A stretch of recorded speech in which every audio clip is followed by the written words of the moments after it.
অনেক দিন আগে এক রাজ্যে এক ধার্মিক রানী বাস করতেন। তিনি মা দুর্গার এক বিশেষ রূপ মা বিপদতারিণীর পরম ভক্ত ছিলেন। রানী প্রতিদিন ভক্তি ভরে মায়ের পূজা করতেন এবং রাজ্যের সকলের মঙ্গল কামনা করতেন। মা বিপদতারিণী তার হাতের প্রসাদ প্রতিদিন গ্রহণ করতেন। রাজ্যের সকল মানুষ রানীমাকে খুবই ভালোবাসতেন। রানীমাও তার প্রজাদের নিজের সন্তানের মতো ভালোবাসতেন।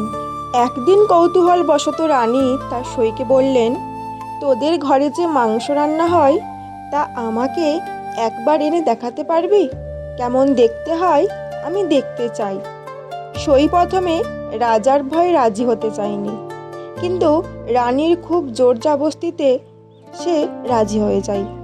সে খুব যত্ন করে রান্না করা মাংস একটি পাত্রে কাপড় দিয়ে ঢেকে রাজবাড়িতে চুপি চুপি নিয়ে এলো।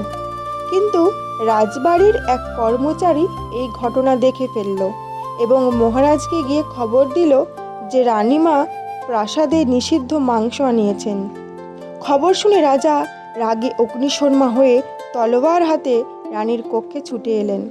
তিনি গর্জে উঠে বললেন, এই পাত্রের কাপড়ের নিচে যদি কোনো মাংস থাকে তবে আজ তোমার রক্ষে নেই। ভয়ে রানীর হাত পা কাঁপতে লাগলো।